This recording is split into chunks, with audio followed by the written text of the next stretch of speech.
अस्सलामु अलैकुम वरहमतुल्लाहि वबरकातुहू। जनाब सदर, मुअज़्ज़ज़ मेहमानान और असातिज़ा व वालिदैन, सच्ची बात तो यह है कि मेरा उन्वान ऐसा है और मुझे जो वक्त दिया गया है उसमें कोई मुताबिकत नहीं, क्योंकि उन्वान बहुत वसी है। सोशल मीडिया, टेक्नोलॉजी और उसके समाज पे असरात। मैं बात शुरू करने से पहले चंद बातें आपके साथ आपकी गोशुगुजार करना चाहूँगा। सबसे पहली बात तो ये कि आज का ये जो जलसा है, ये जलसा है क्या? जलसा है वालिदैन। हिंदुस्तान में मुंब्रा जैसे एक शहर में एक गोशा है जहाँ पे कुछ लोग बैठे हैं वालिदैन के साथ। वालिदैन कौन है? जो उन लोगों की परवरिश करते हैं जिनके हाथों में हमारी कौम की, हमारे मुल्क की का मुस्तकबिल है। और इस काम के लिए जो बीड़ा उठाया है तंजीम वालिदैन ने, मुझे बहुत अच्छे से याद है, मुझे 26वां बरस है मुझे सहाफत में, जर्नलिज्म में, ये 26वां बरस है मुझे। और तंजीम वालिदैन 26 बरस पहले मुंबई में कायम की गई थी और बड़े लोग इसके साथ थे। समाज के, हमारे समाज की बहुत अहम शख्सियात, अली शमसी हों या अतलस वाला साहब हों, उसके बाद हारून मोजा वाला, बड़ी शख्सियात थी। कई शहरों में इसको शुरू किया गया, लेकिन अगर कहीं ये तंजीम जिंदा है तो वो सिर्फ आपका शहर है, सिर्फ मुंब्रा है।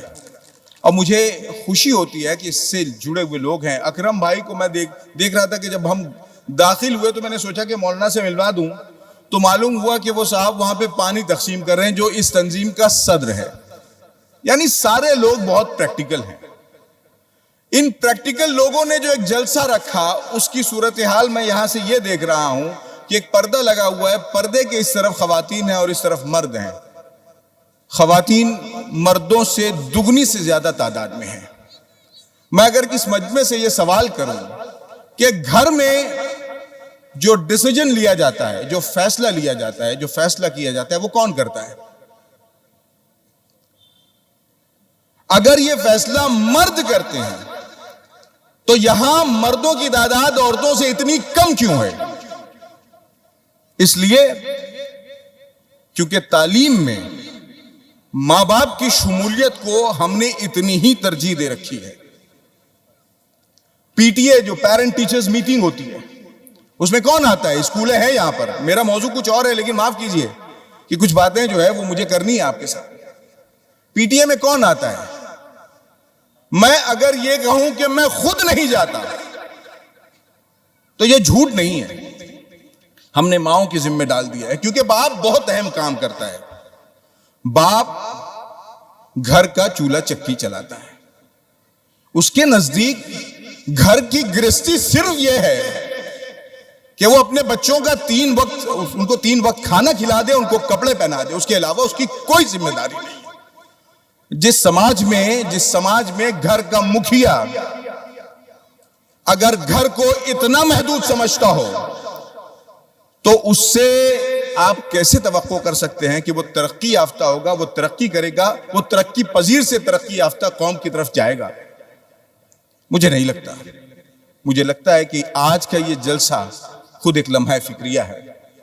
हजरत, मैं एक सहाफी हूं, बात मुझे ये करनी नहीं थी सर, मैं उसके आगे करूंगा।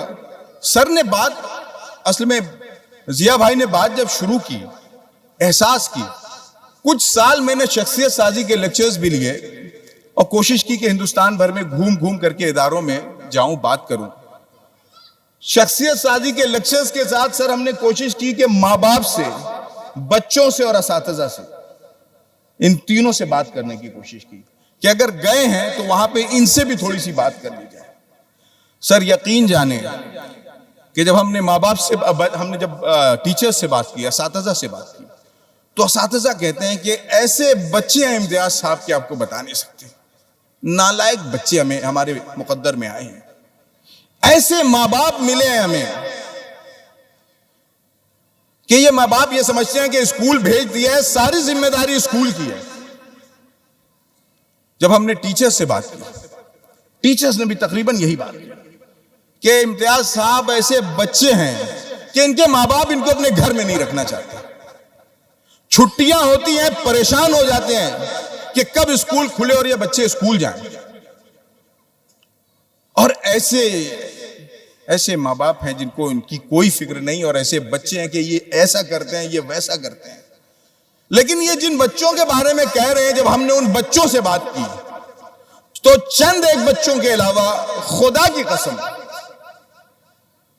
किसी ने ना अपने माँ बाप को गाली दी, ना अपने असातिज़ा को गाली दी। यहां चूंकि दो तबका बैठा है, असातिज़ा का भी बैठा है और वालिदैन का बड़ा तबका बैठा है। मैं उनके दरमियान कहना चाह रहा हूं कि हम अपने बच्चों से इतने मायूस हैं जितने वो बुरे नहीं हैं। और फिर जिम्मेदारी, गुज़श्ता दिनों एक साहब ने मेरा इंटरव्यू किया था और इंटरव्यू में बहुत सारी बात पूछते पूछते उन्होंने मुझसे कहा कि आपकी 25 साल सहाफती जिंदगी में कोई एक वाकया हमें बताइए जो आपको बहुत अच्छा लगा। मैं उस वाकये को आपके सामने बयान करना चाहता हूं। मुझे लगता है कि माँ बाप को समझ में आएगा। हुआ ये कि सन 2006 या 7 की बात है, मेरिट 10वीं के मेरिट लिस्ट के बाद हुआ ये कि ट्रॉम्बे जैसी बस्ती में 74% के साथ एक माजूर बच्चा जो है वो मेरिट लिस्ट में आया था। मेरे ब्यूरो चीफ ने कहा कि इम्तियाज साहब आप जाइए, उसका इंटरव्यू करके आइए। मैं उसके घर गया। ट्रॉम्बे में चीता कैंप में छोटी सी बस्ती है। मैं जब उसके घर गया तो उसका बाप जो है वो बड़ा ही था, कारपेंटर था और बहुत छोटा सा घर था। और मुझे ऐसा लगा कि माजूर होगा, उसका एक पैर या एक हाथ का या कोई छोटा मोटा मसला होगा। लेकिन खुदा की कसम जब मैंने बच्चे को देखा तो वो इतना माजूर था कि वो खुद से चल नहीं सकता था। मालूम हुआ कि उसके साथ उसकी एक बहन भी वैसी है। तो मैंने उस कारपेंटर से पूछा कि ये बच्चा स्कूल कैसे जाता है? तो उस कारपेंटर ने कहा कि मैं ले जाता हूं।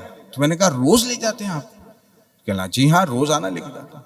मैंने कहा फिर काम? कह लगे कि मैं फलानी जगह पे काम करता था, लेकिन जब मुझे बच्चे ऐसे हुए और जब इनके स्कूल जाने का वक्त हुआ तो मैंने अपने घर के पास जो है काम करना शुरू कर दिया और मैं रोजाना इन्हें लेके जाता हूं। मैंने कहा 10-12 वर्षों से आप रोजाना लेके जाते हैं? हाँ। बोले रोज। मैंने कहा आप बोर नहीं होते? बोले इम्तियाज साहब जब मैं अपने बच्चों को पढ़ते देखता हूं, जब मैं उन्हें मुतमईन देखता हूं तो मेरी थकन जो है वो मेरा इन्वेस्टमेंट है। हुआ ये कि इसके बाद मैं वापस आ गया। चंद बरसों के बाद अच्छा वो स्टोरी जब ईटीवी पे चली तो उस वक्त आर पाटिल आबा जी ने कहा जाता था, वो बाकायदा हयात थे और महाराष्ट्र के डिप्टी चीफ मिनिस्टर थे। वो मराठी में जब स्टोरी चली तो उन्होंने ईटीवी मराठी में फोन करके कहा था कि ये बच्चा जब तक जिएगा तब तक इसकी पढ़ाई का खर्च जो है वो मैं उठाऊंगा। ये वाकया हुआ। उसके बाद हम आगे बढ़ गए। 1-2 बरस के बाद एक दिन उसके वालिद का फोन आया मुझे, उस बच्चे का। एक ताल्लुक बन गया था। मैं मसरूफ था, मैं फोन उठा नहीं सका। बाद में मैंने फोन किया उनको। मैंने कहा आपने फोन किया था, मैं मसरूफ था, आपसे बात नहीं हो सकी, पता है क्या बात है? तो कहने लगे कि कोई ऐसी खास बात नहीं इम्तियाज साहब, आपको ये बताना था कि मेरे बच्चे का इंतकाल हो गया। मैंने कहा मुझे बहुत अफसोस हो रहा है आपके बच्चे का इंतकाल हो गया। कह नहीं, इंतकाल तो उसका खैर होना ही था। तो मैंने कहा इंतकाल तो सबका होना है, लेकिन इतनी कम उम्र में नहीं। इम्तियाज साहब जब वो पैदा हुआ था तभी डॉक्टर ने कहा था ये 1-2 बरस जी जाएगा तो बहुत है। मैंने उस बढ़ई से पूछा कि आपको पता था कि ये बच्चा जीने वाला नहीं है और उसके बाद आप उसको 10-12 वर्षों अपने कांधे पे रोजाना उठा के लेके जाते रहे? उस बढ़ई ने मुझे बताया कि सिर्फ इस वास्ते कि मेरा बच्चा माजूर है उसे मैं तालीम से महरूम कर दूं। हम यहां बैठे हुए लोग सोचे हम अपने बच्चों को बोझ क्यों समझते हैं? तालीम जो है वो न टीचर्स के लिए 9 to 5 ड्यूटी है, ना आपके लिए एक ड्यूटी है। ये कौमों को बनाने और बिगाड़ने का एक बहुत बड़ा टूल है। आज मुझसे कहा गया है कि आपको सोशल मीडिया पे बात करनी है। साहब आप आंकड़े देखिए सोशल मीडिया के। इंडिया क्या है? सन 2014 तक हमारे यहां पे 250 मिलियन से ज्यादा सारिफ नहीं थे इंटरनेट के। 2014 की बात कर रहा हूं मैं। और आज रॉयटर्स की रिपोर्ट है 2026 में बल्कि वो तो सितंबर 2025 तक की रिपोर्ट है कि हिंदुस्तान में जिसकी आबादी 1.4 बिलियन यानी 140 करोड़ जहां की आबादी है, वहां 100 करोड़ से ज्यादा अफराद इंटरनेट से वाबस्ता हैं। और इसमें जो बच्चे 12 से 16 साल के हैं वो 90% जो है वो सोशल मीडिया से जुड़े हुए हैं। 12 से 16 साल के बच्चे 90% जो है वो सोशल मीडिया से जुड़े हुए हैं। हम इतना वक्त इस पे दे रहे हैं। यूट्यूब जो है दुनिया में, इंडिया दूसरे नंबर पे, कई मामलात में हम एक नंबर पे, खासतौर पे यूट्यूब चैनल जो है उसमें 500 मिलियन यानी 50 करोड़ हिंदुस्तानी जो है वो यूट्यूब से जुड़े हुए हैं। 403 मिलियन यानी 40 करोड़ से ज्यादा हिंदुस्तानी जो है वो इंस्टाग्राम और फेसबुक पर हैं। इतनी बड़ी तादाद इस पे है। और उससे क्या हो रहा है, जब हम यहां बात कर रहे हैं तो 4 फरवरी यानी आज से सिर्फ 3 दिन पहले गाजियाबाद में, दिल्ली के पास एक ऐसा वाकया हुआ कि 3 बच्चियों ने, एक की उम्र 12 साल, एक की 14 साल, एक की 16 साल, अपने मां बाप को सबक सिखाने के लिए ये तीनों 90 मंजिल से कूद गए। कि कैसे आसाब की मालिक होंगी वो बच्चियां, अपनी जान ले लेना। ये बहुत मामूली वाकया नहीं है। इसको खबर सुन करके अगर हम आगे चले गए तो ये समझ लीजिए कि हमने इस वाकये को समझा ही नहीं। अपने आप को मर जाने के लिए तैयार कर रहा। उनका एडिक्शन कितना खतरनाक था। ये सोशल मीडिया जो है वो आज के जमाने का सबसे बड़ा एडिक्शन है।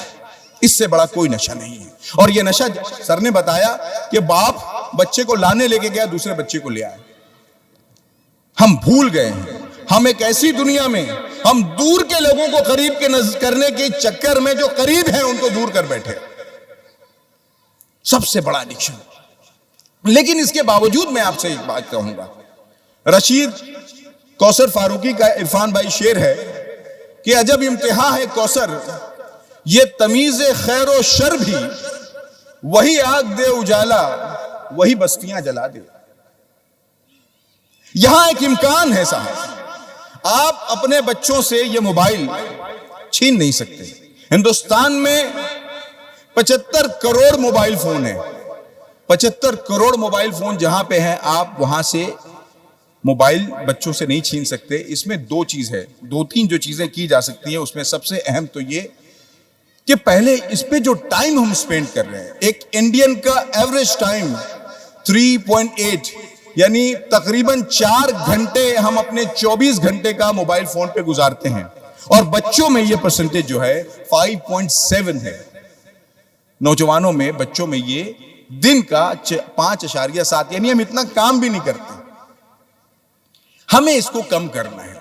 इसको कम करने के लिए इस पे मुसलसल मेहनत करनी पड़ेगी। सन 2007 में रिलायंस ने लॉन्च किया था अपना फोन और कहा था कर लो दुनिया मुट्ठी में। दुनिया हमारी मुट्ठी में नहीं आई, हम पूंजीपतियों के मुट्ठी में चले गए। वो 2007 और आज 2026 का मामला है। हमें अपने बच्चों के साथ बैठना पड़ेगा। सर ने कहा कि सबसे बड़ा इन्वेस्टमेंट यह है कि हमें उनके साथ वक्त बिताना पड़ेगा। हमने अगर उनके साथ वक्त बिताया नहीं तो ये समझ लीजिए कि हमने बहुत बड़ा नुकसान किया। और कल हम ये शिकायत नहीं कर सकते कि हमारे बच्चे हमारी नहीं सुनते।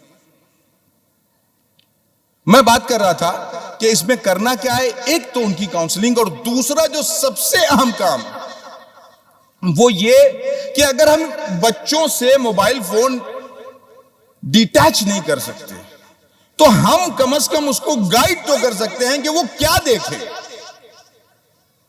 क्या देख रही थी बच्चियां जानती हैं? जिन 3 बच्चियों ने खुदकुशी की थी वो कोरियन कल्चर की दिलदादा थी, वहां के गीतों को पसंद कर रही थी।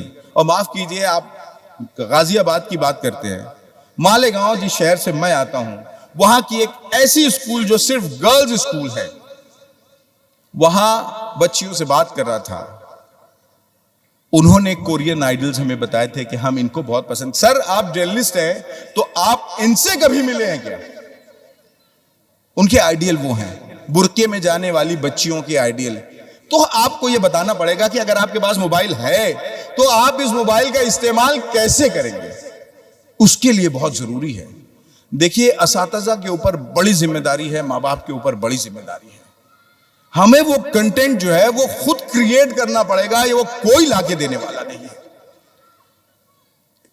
वो कंटेंट जो है हमें क्रिएट करना पड़ेगा।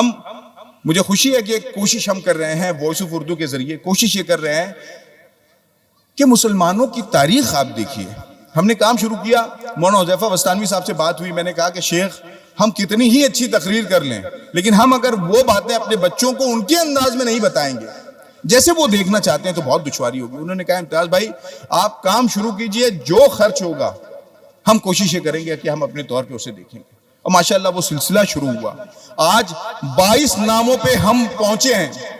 खुदा की कसम, उन 22 लोगों को उनकी शख्सियत, उनकी पर्सनालिटी, उनकी खिदमत जानने के बाद जो एहसास है कि हम बहुत कुछ जानते हैं, तो वो जितना जानते थे अगर वो जानते तो हम कहां होते।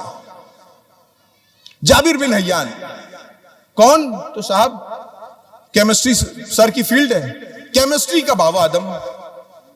आप नाम ले, आप खवातीन की तादाद यहां ज्यादा है। फातिमा अल फहरी एक खातून, दुनिया की सबसे पुरानी यूनिवर्सिटी जामिया, यूनिवर्सिटी ऑफ करावीन, आप देखिए, है ना, सर्च करने की सहूलत है। यूनिवर्सिटी ऑफ करावीन, फातिमा अल फहरी को अपने बाप की तरफ से जो जायदाद में हिस्सा मिला था, उन्होंने एक मस्जिद बनाई, एक यूनिवर्सिटी बनाई। दुनिया से की सबसे कदीम यूनिवर्सिटी आज वही है, जामिया अल अजहर से भी पहले की बनी हुई। हमारे पास कौन नहीं है। और हाउस ऑफ विजडम बगदाद में जो बना था, एक साहब जो है ब्राह्मण है, वो हमसे कह रहे थे कि इम्तियाज साहब ये बताइए कि आपके पास तो बगदाद था, आपके पास गरनाता था, आपके पास तो इल्म का समंदर था, फिर ये किश्ती डगमगाई कैसे, ये तूफान आया कैसे? इसलिए कि हमने इल्म के असल मफहूम को नहीं समझा। और माफ कीजिए, उस वक्त भी इब्न सीना जो है वो महमूद गजनवी से भाग रहे थे। परेशान इल्म हासिल करने वाला, ऐसा नहीं कि बहुत फेवरेबल कंडीशंस में जो है वो इल्म हासिल किया गया। हमारे सारे लोग थे, हमने उनको किताबों में ऐसे बंद किया कि खुद तौफीक नहीं हुई कि किताबें खोलें। माफ कीजिए, मौलाना हमारे दरमियान है, बड़ी अहम इल्मी शख्सियत है, और एक समंदर है जो मौजन है मेरे दिमाग में। मैं चाहता हूं कि आप लोग आए, आपसे बात करता रहूं। बहरहाल मैं सिर्फ आपसे ये कहूंगा, बच्चों के ताल्लुक से अंग्रेजी में कहा जाता है कि children are the living message that we send to a generation we won't see. हमारे बच्चे एक ऐसा पैगाम है हमारी अपनी जनरेशन का, जो एक ऐसी नस्ल तक जाएंगे जिससे हमारा कोई तारुफ नहीं होगा, क्योंकि तब हम नहीं होंगे। तब लोग फैसला करेंगे कि इनसे पहले के लोग कैसे थे। खुदारा अगर हम चाहते हैं कि हमारे बच्चों को देखने वाले कहें कि इनकी नस्लें अच्छी हैं, जैसे हम कहते हैं कि हमारे पुराने के लोग, हमारे बुजुर्ग, हमारे आबा, हमारे असलाफ अच्छे थे, तो हमें भी कोशिशें करनी पड़ेगी। तंजीम वालिदैन का बहुत ममनून हो कि मुझे मौका दिया। अगर कुछ ज्यादा वक्त लिया तो उसके लिए माजरत खाऊं। बहुत शुक्रिया। अस्सलाम वालेकुम।